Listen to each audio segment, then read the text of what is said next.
Next is the commitments. Commitment is defined as an agreement to perform a particular activity at a certain time in the future under certain circumstances and factors.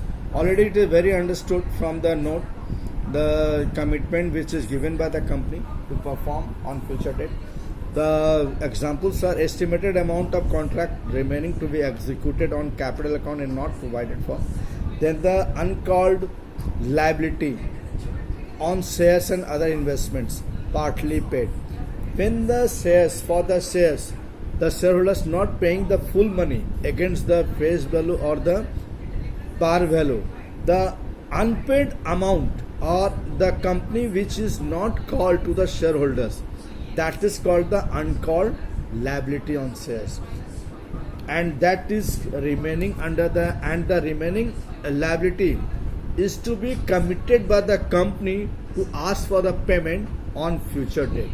That is called the uncalled liability on shares or other investment partly paid, and which are subclassified under the commitment. Other commitments is specified nature such as areas of dividend on cumulative preference shares. You already know for the preference shareholders the fixed dividend is to be paid to them, and the dividend remaining unpaid is called the areas of dividend on cumulative preference shares, and that is the commitment made by the company to the preference shareholders under the head commitments. This is what all about the financial statements of the company.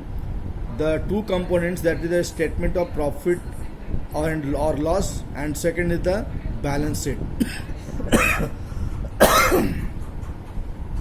You go all the explanations of the statement of profit or balance sheet point to point, which is very very important from the examination and knowledge point of view for the further study when you are going for after standard 12, CA or BCom or MBA, whatever the profession you are going to carry on.